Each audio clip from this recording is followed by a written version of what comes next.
On today's Locked On Senators, it's a Belleville Sens playoff game day. We've got a full preview ahead of tonight's matchup against the Cleveland Monsters. And we have an interview with one of their newest players. It's Stephen Halliday, the Disher. Really fun conversation coming up with Stephen. We'll get into that. Plus, a new candidate has emerged in the Sens head coaching search. That's all coming up on today's edition of the Locked On Senators podcast. It's your team every day. Your Locked On Senators, your daily podcast on the Ottawa Senators. Part of the Locked On Podcast Network. Your team every day.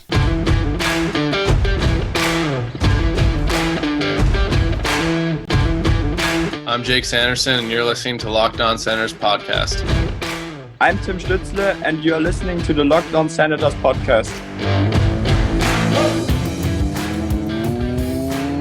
Welcome inside episode 1036 of the Locked On Senators podcast. I'm Ross Levitan on the outskirts of enemy territory in Winnipeg, Manitoba. Alongside Brandon Piller up in the Blue Mountains, today's episode is brought to you by Game Time. Download the Game Time app, create an account, and use code LOCKEDONNHL for $20 off your first ticketing purchase. Concerts, sports, events, go check them out at Game Time and use code LOCKEDONNHL for $20 off. You can also follow the show on social media. We're at Sens Central on Twitter, LockedOn.Senators on Instagram. The show is free and available on all podcast platforms, including on YouTube, where we say hello and let you know that a like, comment, and subscription go a long way to helping the show grow. Today is Wednesday, May 1st, and Pilsy, you can add Travis Green to the list of candidates who have interviewed with Steve Staios, Jacques Martin, and company as the Sens coaching search continues.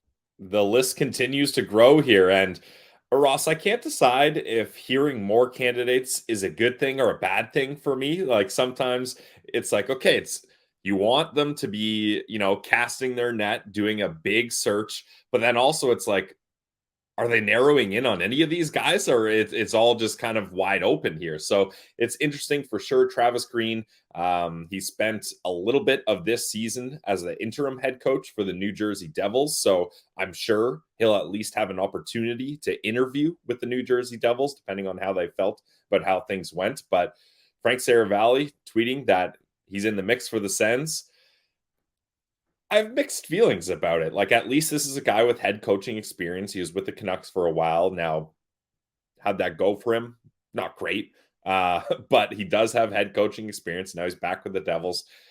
Unfortunately, though, just from a casual knowledge of him, I feel like he's lower on my list personally. He is. He was the coach for the New Jersey Devils on an interim basis the second half of the season. He's still a strong candidate, according to Frank Saravalli, where this report came out, to have that job. But as they continue to go shopping, it's only right for them to allow Travis Green to interview for other positions as well. Travis Green was also the head coach for the Vancouver Canucks for 5 and a bit seasons, was fired after only 8 wins in 25 games to start the 21-22 campaign. He also was a pain in the ass for the Senators as a player when he played for the Leafs. You remember that 2002 series where he had 5 points in 7 games and just tormented the Senators. So we'll try to put that aside, that 20-year-old hate that's been brewing in the Battle of Ontario. But Pilsy, my issue with this, and not to say that Travis Green would be an awful choice. He wouldn't be my choice. Based on what we know as outsiders who are watching these teams play year over year. However, if you're going shopping, let's use this analogy. You're at the Rideau Center, you're up in Harry Rosen, you're getting fitted for a nice suit, and then you're like, hey, let's go check out Rock Junction down on Rideau Street, and let's see if I can get the same quality clothes down there. No, you're going to get like biker clothes down at Rock Junction. Rest in peace to that store. Greasy shop back in the day. I know some people listening, it'll bring up some memories, but it's not even like the same stratosphere, right? Like you're looking at wanting to shop the top of the line, shop the top shelf. I don't even know why you'd go into the Walmarts or the Zellers, right? Like let's keep going to the top end stores here. Yeah, I guess Travis Green, he's in a weird spot because he's not one of those NHL coaches that you look at and you're like, there's a NHL head coach with a lot of experience. This guy knows how to win, etc. So he's not in that category, but he's also not in the, this is an up and coming potential NHL head coach. Like, who knows? They could be scratching the surface if they just get an opportunity, right? He's kind of in that middle ground, which I don't know if that's the right option for the Sens either. I don't think a rookie head coach is the best choice either, but I feel like I would rather roll the dice on that than just a guy with a little bit of NHL head coaching experience just because he has some coaching experience. We will see which direction this goes, but it is worth noting that in the tweet, Frank Saravelli mentioned that Travis Green has interviewed with the Ottawa Senators. You can note as well that he said it's a long list with a lot of O's. So they are leaving no stone unturned, and we'll see which direction this ends up going. It's something we're going to be following for the next month, I believe. I think it's going to be around late May the next month. I think it's late May, early June is when we'll get a decision. Yeah, I feel like, Ross, after the second round is when teams start getting their coaches together, because then it's another 4 teams that you're looking at. They might make some changes, and then there's more opportunities. And I feel like everyone's still kind of gathering information and stuff. And one thing, Ross, I know you always joke about it, but it is getting closer and closer to the point. Now they're still in the playoffs, so it's probably not going to be discussed too focused here. But Rob Brind'Amour still doesn't have a contract, and there's some people that think, okay, they've got a contract in the top drawer of Tom Dundon's desk. They're just going to wait till the season's over for them, and then they're going to pull it out and they're going to sign it. It's all going to be good. But then there's other people that are like, this is weird that this isn't done, and there is some uncertainty there. So that could, like, Rod Brind'Amour is the type of coach that's worth waiting for, and maybe you miss out on 1 or 2 other coaches because you waited. But if he becomes available, that's the kind of guy that you clear. Like, teams might fire their coach just to have an opportunity to get Rod Brind'Amour. So that's something to keep an eye on as well. And we said the same about John Cooper in Tampa. He got a vote of confidence. And not only that, he just has signed an extension, according to Julian Breezeball. So he ain't going anywhere. Winnipeg Ross, an extension doesn't mean that much, though. There was 4 coaches fired before their extension even kicked in. Yeah. So an extension does not give you job security. Sorry, I had to interject there. I think 2 Stanley Cups gives you a little bit of job security, though. And John Cooper's got that. Yeah, that's fair. So with the Senators coaching search continuing, we will turn our attention to Belleville, where, hey, I mean, David Bell should get an interview at this point for the Ottawa Senators job, just to, show a little respect for a guy who's done a lot of good things. You'll hear it from Stephen Halliday. You heard it yesterday here with Garrett Pilon. Now, long interview with Stephen Halliday, of course, just a friend of the show. He is now on the leaderboard of most times on Locked On Senators. He's not near the top just yet, but he's inching his way in that direction. Really good guy. This is his 4th appearance on Locked On Senators, and we are going to throw to that shortly. Just want to let everyone know that we will get back to our exit interviews tomorrow, just with the game day preview on the other side of this interview.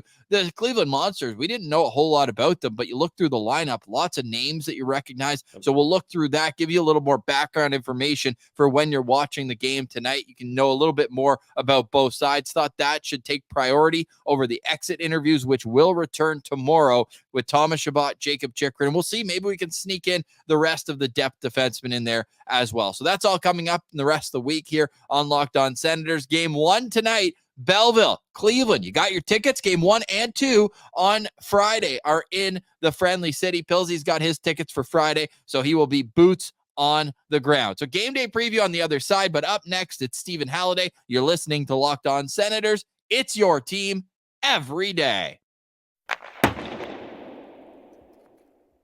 Today's episode is brought to you by our friends over at eBay Motors. Passion, drive, and patience. That's what brings home the winning trophy, and it's also what keeps your ride or die alive. eBay Motors has everything you need to maintain your vehicle and level it up to peak performance. From superchargers, roof racks, exhaust kits, LED headlights, and more. Whether you're into speed, power, or style, eBay Motors has got you covered. With over 122 million parts for your number one ride or die, you'll always find exactly what you're looking for. And with eBay's Guaranteed Fit, your part is guaranteed to fit your ride every time, or you get your money back. It's that simple. Because with eBay Motors, you're burning rubber, not burning cash. With all the parts you need, but at the prices you want, it's easy to turn your car into the MVP and bring home that W. Keep your ride or die alive at ebaymotors.com. Eligible items only. Exclusions apply. eBay Guaranteed Fit only available to U.S. customers. Check it out today, guys. eBay Motors. Today's episode is also brought to you by our friends at Game Time. Go download the Game Time app, create an account, and use code LOCKEDONNHL to unlock $20 off your first ticket purchase. I'm talking concerts, comedy, sports, theater. If it's an event, go check out Game Time. It's the authorized ticket marketplace of Major League Baseball, which makes getting tickets even faster and even easier. Prices on the Game Time app actually go down the closer it gets to first pitch. They've got killer last-minute deals, all-in pricing, views from your seat, and the lowest price guarantee, so Game Time takes the guesswork out of buying tickets. If you go to a game, you want to make sure that you're not sitting right in front of a pole. You don't want an obstructed view, so you can get a panoramic view from your seat in the app before you buy. The all-in pricing is a very important feature. You don't want surprise fees at checkout, and zone deals will allow you to save even more money when you choose a section and let Game Time choose the seats. Game Time ticket coverage means your purchase is covered with the most flexible customer service policy in the ticketing industry. So take the guesswork out of buying tickets with Game Time. Download the Game Time app, create an account, and use code LOCKEDONNHL for $20 off your first purchase. Terms apply. Again, create an account and redeem code LOCKEDONNHL. That's LOCKEDONNHL for $20 off. Download Game Time today. Last minute tickets, lowest prices, guaranteed. Now, here's our interview with Belleville Senators forward, Stephen Halliday. All right, we now welcome a very special guest back to Locked On Senators. It is Stephen Halliday. After making a handful of professional games since we last talked to him, he was just a student at Ohio State, and now here he is in the playoffs with the Belleville Senators. Welcome back to the show. How's it going, Stephen?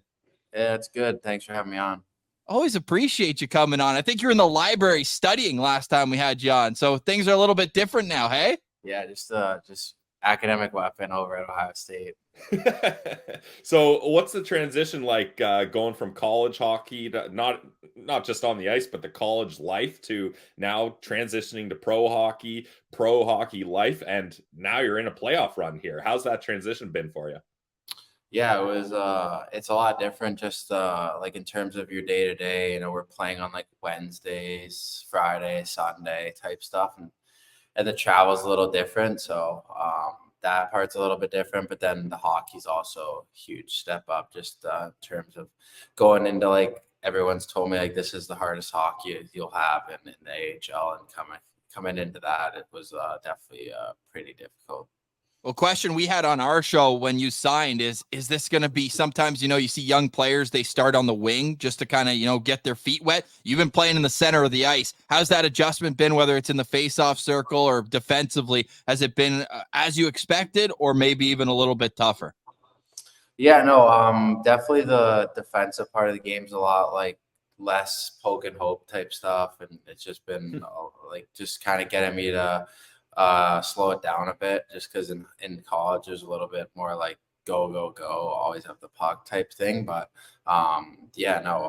it's definitely been great that they've let me stay in the center spot and kind of get a feel for it here and get my feet wet. And then ultimately, I just think it's gonna take some time, but I think just learning from guys, obviously, like, I think me and one other guy are the only two that haven't played games in the NHL on our forward lineup. So I think just kind of being around at least the centers above me, like, type stuff, those guys, just learning from those guys, because they've been where I want to go. Yeah, and you've been put in a good spot on this lineup. Your line mates, Boko Imama and Cole Reinhardt, those are two players that leave it all on the ice. What's it been like playing with those two guys, and how have you been able to kind of find some chemistry with them? Yeah, it's actually really fun playing with Boaks and Rhino. Boaks is it's actually really fun. Like when I get over the red line and I'll high flip a puck and I'll see Boko just charge at the D. It's pretty fun to see like the D just not want the puck. Yeah, you're setting them up for a trap there. Yeah, no, it's really fun. And then Rhino's a great player. Like I feel like we've been building some good chemistry here, and me, him, and Boko, and they're really good guys off the ice too. Like always trying to help me, like whether it's like new stuff on the ice or talking to me and stuff, which I feel like makes a difference, at least for me. What was your first reaction when you saw Angus Crookshank's pregame ritual? Just stay out of his way or what? Yeah, no, I haven't like been to, I know he does his stuff. Him and Heisey do his own their things, and Right. I think it works for him for sure. So You just stay out of his way? oh yeah. I'm trying to think like, I don't think I've ever like really. I stay out of his way. So I've never really I've never really. I don't think I've talked to him before a game before actually. Don't. That's probably a good call. Yeah. Don't. He is as dialed in. He looks like a goalie. You know how they're always out in the hallway just doing their own thing? That's Crooker, just getting ready for the game. Hey, speaking of Crooker, he told me that you're not the biggest fan of wearing a heart monitor in practice. What's going on with that? No, I do. It's just that I wore one at Ohio State. I don't know what the deal is there, but I wore them, but like we did like a morning skate type practice. And, like my heart rate didn't get up to like the red, and like nobody wears them, and I'm like one of the only guys who's wearing them. And then Belsey is getting all over me for not having my heart rate in the What? red. You're in zone 2? Yeah, I don't whatever zone I was in, it wasn't in the red, and he wanted me to. You're just one of those guys that makes it look effortless out there. There's nothing wrong with that. I mean, I don't know if I want to be in the red for a morning skate, but I mean, like, yeah, like it's fun. Like, yeah, I mean, I feel like if you're not getting picked on, you're not a part of the group. So I feel like they've done a really good job of like kind of acclimating me into the team, and like joking with me and stuff. Like me and Bonjo are pretty close, and we live at the hotel together. So it's really been fun to be one of the guys and come in and not have to worry about that type of stuff. That's awesome. Hey, how did the whole process go at the end of your college season? We haven't talked to you since. So was it, I know it took about a week for you to decide or ultimately sign the contract. I don't know about decide, but was it just kind of a, cooling off period after your season ended? How did that whole process play out? Yeah, like it was tough the way it ended, just because like I felt like we were better than what we showed, and we lost in the semifinals of the Big Ten tournament, and we actually tied it up, and they called like it offside, but the puck was like in the air. And it's like, I don't know how you like, it's like almost impossible to like tell if it was onside or not. And they called it a goal on the ice, and they reviewed it, and like it was just like, it was just like tough because we were the better team or whatever. But after that, like kind of just took a week. A lot of my best buddies like were signing too, so. We saw that. We're like, hey, when's his? Because you're posting on your Instagram. Hey, congrats. So, hey, we're waiting. Yeah. So no, yeah, definitely. It took just a little bit just to make sure, like, again, like just go through with the fam and stuff like that, and then talk to my coach at Ohio State. But it was cool, like going through, like me and my friend Scooter. He played for Wilkes a bit this year. Their season ended, but. Like just kind of going through it with him, like when we both went to different spots, like but we both like were going to the same like league type thing. So it was cool to kind of go through with him and like see what his experiences were like and if it was going the same. But it was probably about a week, and then I had to go home because Belleville was pretty far away, so I had to go home first, get my passport, and then I had to go and then drive up. So it took an extra couple of days to get up there. Now, definitely it's tough when your season's over with Ohio. And like you said, you thought you had more in you, but luckily you get to jump right into a Belleville team that's in the heat of a playoff race. And then you make the playoffs, you get to jump into playoff series. Like, was that at least a bit of a breath of fresh air, being like, okay, you go from a heartbreaking end to your college career, but at least you hit the ground running and you can't really think too much about that because now you got to get going with this new team, with these new guys, and help them reach their goals. What was that like going from, okay, big end, you're a big life transition to now, I can't really mess around and just start feeling this out. I got to get going here because this team needs me. Yeah, no, it was cool to honestly like just keep playing hockey. Like all my teammates are in the summer kind of now, so it was definitely just like I was really happy just to keep playing. And then my first game was in Laval, and I remember stepping on the ice, and I'm like, this is not Long Island University. No, it's not. And it was like one of the best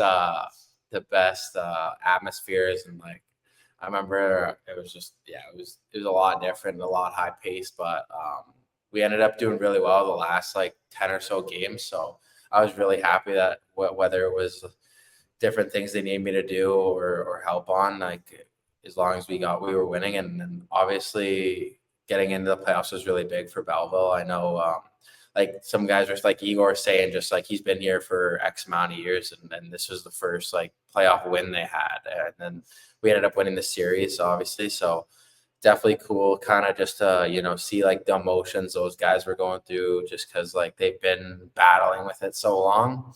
It's fun to see Igor pump up the crowd too after the games, and it was definitely super cool, like just to play like actual playoff hockey where like college is single elimination, and it's really cool just to like play like a series, like we're playing a best of 5 series versus Cleveland, so it's like pretty cool just to do that. Yeah, it's awesome. And speaking of Igor, you spent some time with him in Ottawa, didn't you, in the summertime? So how much does that help the transition? I know Pistol Pete's there too now as a guy, like just having some familiar faces, whether it's from Dev Camp or spending time in Ottawa over the summer. Does that help for you as the guy who's just getting into a new atmosphere?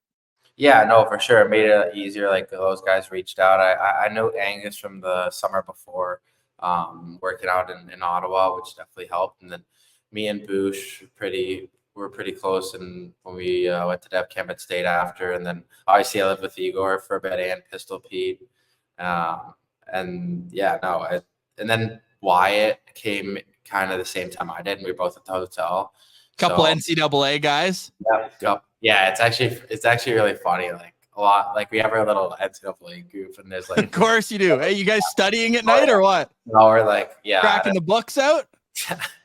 No, cracking the books out.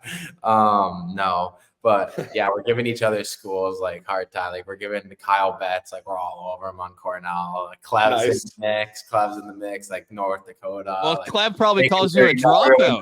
Yeah, hey, you're the Nodak dropout. Making sure everyone knows who went to North Dakota, making sure you feel bad. Like got teams there, and it's like, who's your alumni? All that. Telling us about his little like the different rooms they got. They got a room for every hour of the day or something. Like we were there last week. Yeah, we toured the facilities. It's crazy. It's all time. Yeah, you were there. Hey, you got Ryan DeZingle in the Ohio State University. So. Oh yeah, we're climbing. We got Joshua. Joshua's doing good. Like we're climbing. We got Mason Lorai. He's coming up on. He's massive. He's playing some games. Yeah. So yeah. Who was that goalie in Laval that you went to school with? Dovis. They were all over me because he was our goalie, and like he loves to talk. So our guys were fond of him. Who's the biggest talker on your team on the bench? I have an idea of who it might be, but is there anyone who's always yapping nonstop? Like I don't know. It depends. What if something's like, I'm trying to think who has like the most elaborate chirps. Like Igor's got some good ones. He loves it. Shocker. Angus has got some good ones. I've heard. I love when Boko, because nobody says anything back to him. Nobody says anything back to him. But no, yeah.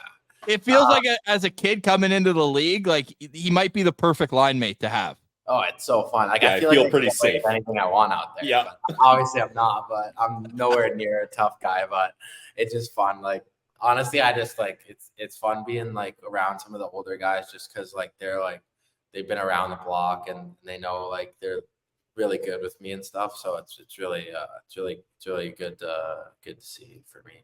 That's awesome. Final question for me, Stephen. Really appreciate you doing this. And, as a guy who, for us, we're talking every single day. We love narratives. We love when they build up. We know the Disher narrative with you. Not a Disher. You're like, buddy, I led the league in goals. Like, what do you want from me back in the USHL? Well, to start your AHL career with 7 assists and no goals, that is some sort of sick joke you have going on Pilsy right now.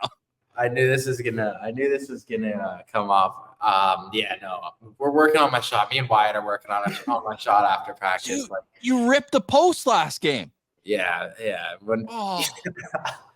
Yeah, don't remind me, man. Like Dude, it went like pretty. It was like a pretty good shot. Like I got Chris Dennis, our assistant coach, working on me with shooting. Like just honestly, just reps and stuff, and then obviously like just feeling comfortable in the league, shooting a lot more pucks. But yeah, no, I'm looking at Wyatt scoring like every other game, and I'm like, I can't even buy a goal off like a shin pad or something. But no, I think it'll come, and maybe it'll be a big goal for the first goal. I don't know. We'll see what happens. Well, back in Ohio, I know it's like a 3-hour drive or whatnot from Cleveland to the Ohio State University, but it's kind of funny and kind of ironic in a way that you're going back to the state where you just played all year.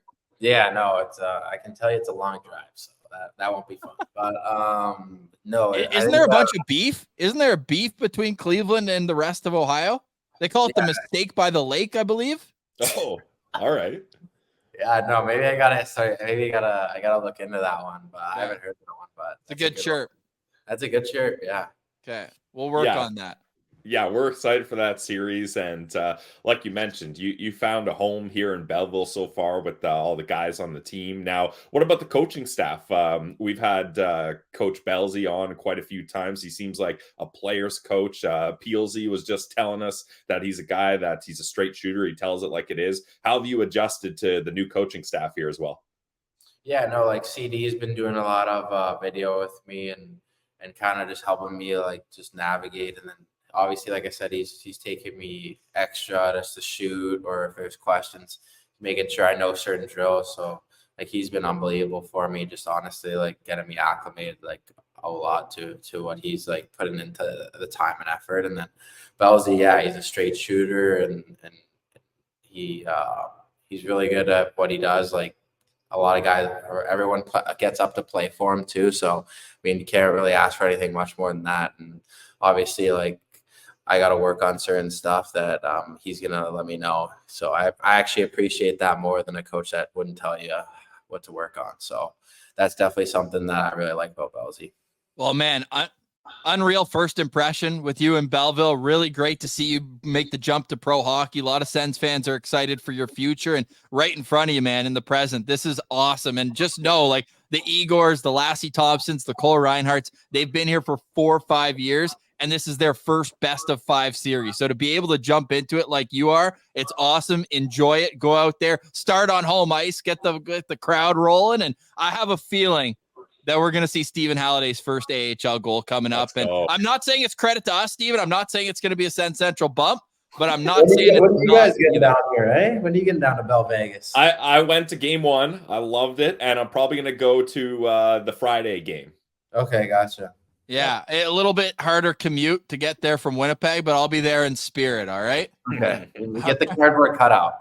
Yeah, exactly. Hey, if you saw me, I'd be in the same state I was when I saw you at the Red Blacks game. I'll just tell you that much. When you saw me in Boosh? Yeah, exactly. Anyway, Stephen, appreciate you, man. Enjoy the series, and best of luck. We're going to be rooting for you here as you guys taking on the Cleveland Monsters. Yeah, thank you. I appreciate it.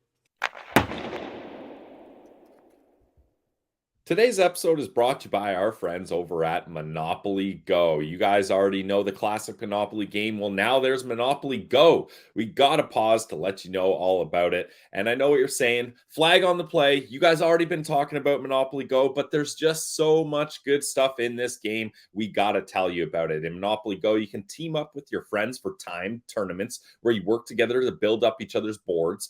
The more you win together, the more awesome prizes you unlock. And there's so much more you can get. They got unique stickers. You can trade with friends to complete albums so you can have big prizes. Cool new playing pieces to travel the board with. Hilarious emojis for taunting your friends when you smash their buildings or heist their vaults. Plus, Monopoly Go feels new and exciting every day with constantly changing tournaments and challenges. A ton include their own unique mini games like digging for treasure or a robot pachinko machine. And there's always new timed events that help you win big, like massive multipliers for everything you win or rent frenzies. There's always something fun to discover in Monopoly Go, so get off the bench and go download it now for free on Google Play or the Apple Store. Game on with Monopoly Go. Today's episode is also brought to you by our very good friends with Farm to Fork Delivery. Farm to Fork Delivery is back here at Locked On Senators, and we could not be more thrilled to have the best premium meat and seafood delivery service as a part of our friends. So it's a local company. Our guy Derek bought it. He is making sure that it is running on all cylinders, and he knows that quality meat is the key to any great meal at home. So he doesn't want you scrambling at the end of the day saying, what am I going to have with my fresh veggies, my rice, my pasta, whatever the sides are? You want to make sure that the star of the dish is that protein. So why not fill up the freezer with premium meat and seafood that is flash frozen at the butcher's table right after being hand cut, so you can seal in maximum freshness. It is so delicious, and the pricing is unmatched because with farmtoforkdelivery.ca, which is where you can go and see all the bundles that they have, you can always make sure that you are having something delicious and something different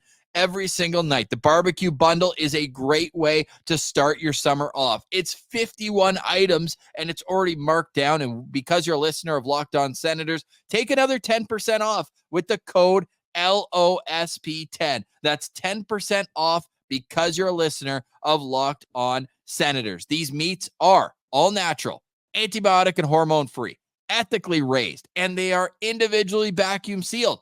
Did I mention free and convenient delivery? They bring it right to you. They've got everything. I'm talking steaks, poultry, and sustainable seafood like wild caught sockeye salmon from BC. It's out of this world. So go read all of their average 5.0 star reviews on Google and go check them out. Never go back to grocery store meats. Just eat your farm to fork. Go to farm2forkdelivery.ca. That's the number 2, farm2forkdelivery.ca, and use our limited time promo code LOSP10 for 10% off your first purchase. Taste the farm to fork difference. You will never go back to grocery store meats.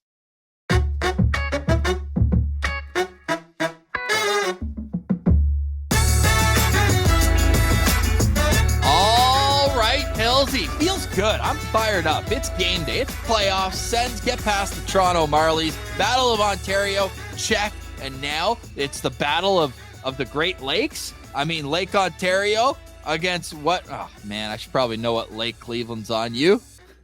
I believe it's on Lake Erie, Ross, as their former name was the Lake Erie Monsters. Well, would you look at that? And this was the team that has won a Calder Cup before when they had Eunice Korpisalo and Anton Forsberg as their pair of goalies. Now, tonight's game is in the Friendly City. Friday's game in the Friendly City, Belleville, Ontario, Bay of Quinte. After that, it's going to be a wild environment in Cleveland. You didn't realize they play in the NBA facilities. Yeah, it's intense where they're playing. But, Ross, it's only going to be one game there. Oh, you got to win at home, though. Like, I'm dialing these in. 7:00 tonight, must-win game for the Belleville Senators, game 1. Can't be losing confidence because Cleveland was first in the league for a reason. Not only that, they had a lot of their guys split time between the NHL and AHL. Columbus deteriorated by injuries, also wanting to give their young players opportunity during their rebuild. They have everybody now. They did the classic, and Hershey just did the same after Washington was eliminated, where it's like, here's 10 guys who are coming down from the NHL, and there's some names that you'll know. David Jiricek, the 6th overall pick a couple of years ago in the draft. Stanislav Svozil, another guy we were very high on throughout the draft process. They've got guys down there, and people in Belleville who are listening, you guys might remember their captain, Brendan Gauntz, former captain of the Belleville Bulls in the OHL about 10 years ago. They've got great goaltending. Jet Greaves played a couple NHL games this year. He was real solid in the AHL level. They also have Malcolm Subban as their backup goalie too. So, Pillsy, this team top to bottom, I mean, they're one of those teams where they're spending a lot of money, like the Marlies, on their AHL product. Yeah, I mean, it makes sense, especially when you're a team like Columbus, that it's hard to get free agents in. Trades haven't really worked their way. So you want to draft and develop. Whoa, Johnny Hockey, come on. How's that going for them? Not good, eh? But it's one of those markets where to have success, you're probably going to have to do it in-house, and they're stoked to be in the playoffs here, as they should be. They got a big rink. They got big name players, like you mentioned. One guy you didn't mention, though, Ross, he's going to be my lookout player, is going to be Trey Fix-Wolansky. He was a 7th-round pick in 2018. Yeah.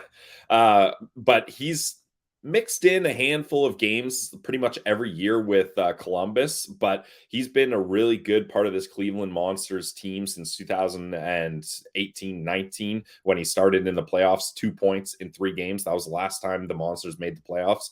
But this season, he led the Monsters in 58 games. He had 60 points, so more than a point per game guy, 26 goals, 34 assists. I'm going to be looking out for him on the Monsters. Okay, I like that. We'll get to our lookout players, talk a little Belleville Sens, but I'll just go, and I'm taking this right from the Belleville Sens website, but I remember hearing this name earlier this year. Jake Christensen, defenseman, put up 46 points, including 13 goals. He was their only representative at the All-Star game, and I know that because he and Angus Crookshank grew up together. Really good friends. So I think that that's kind of a cool side story to discuss here. And he got into Columbus's lineup for 12 NHL games this season as well. So as I mentioned, a lot of NHL experience. So I'll be watching on the back end there, Jake Christensen with the Cleveland Monsters. So we basically just took their 2 top scorers, Pillsy. Way to go out on a limb there. But there's also some veterans on this team as well. And I'm going to be interested to see how everything comes together, because there's a good chance, I think, that if Belleville wins the first game, they can keep it rolling from there. But I just don't want to let the Monsters feel good about themselves. Yeah, definitely, especially since they've been sitting waiting, whereas Belleville has that hunger, that grind. Rest versus rust. The Monsters haven't played in 10 days. How do you think they come out in game 1? This is where I think it's a huge benefit that Belleville, despite being the lower seed, games 3, 4, and 5 would be in Cleveland. But this is where they have a huge advantage. They're at home, they have the crowd, and they have their legs. Yeah, I think it's a big advantage too. I'm not going to hop on game 1 as a must-win, Ross, although it'd be great to win. But game 2, I will say, is a must-win, and not just because I'll have boots on the ground. I got my ticket last night, but I think you want to make sure you're heading to Cleveland. You know you're going to be there for a while, kind of with the wind in your sails, like you got some momentum that you got from winning in front of your home crowd at CA Arena. So I think if they lose the first one, it's not the worst, but I really think game 2 is going to be one they have to key in on, and that one I'm going to label as a must-win. Who's your locked-on player to watch tonight for the Belleville Senators? Ross, this may be a pandering pick, but that's okay. I'm going with Stephen Halliday, the disher. He only has assists in the AHL. You just heard it in the interview. We were joking about him, how he rang one off the crossbar. He's been working on his shot. I'm looking for him to snap the curse and get his first goal tonight. So I'm going to be locked on to number 17, Stephen Halliday. And we were talking with him right after the interview, and he said if he scores, he's already got it planned. He's going to do the banjo. The banjo, come on, over here. Give it to me. I like that. So, yeah, good call, Stephen Halliday. I'll go with Tyler Clevin. I think that Clev is a guy who's really kind of a key part. And look, we talk about all the defensemen for Cleveland. I think that's probably their biggest strength. So let's see Clevin step up here as a number 1 defenseman. I'm going to be excited to see what he can do in this series. And obviously the big dogs, Pilon, Sokolov, and Crookshank, and Chartier. Like the list goes on and on about who needs to be the big dogs need to bark tonight and start the series off right. Because, look, you can throw the season series out the window. David Bell said as much as well because, frankly, it doesn't matter. Doesn't matter. Well, and Ross, the last time these two teams played, they only played 4 times. They haven't played since December. Well, there you go. It's been a long time, and the rosters are different. Everything's different, but we're looking forward to a very exciting game tonight. We'll have all the coverage recapping the game tomorrow on Locked On Senators. Pillsy, any final thoughts on today's show? No, nothing sticking out to me. I always say it. You ask me for final thoughts every episode, and I feel like most of the time I got nothing lined up, so I'm not just going to try to make something up here. So no final thoughts for me. Okay, final thoughts for me. Go Sens, go. A little game day action never hurt here. That's a good one. Yeah, I learned from the best. All That's a right, good for one. Brandon Piller, I'm Ross Levitan. Thanks so much for listening. Really appreciate it. Have a great day, everyone. We'll be back tomorrow with more exit interviews, a recap of the Belleville Sens game, and a whole lot more. This has been another edition of the Locked On Senators podcast, your team every day.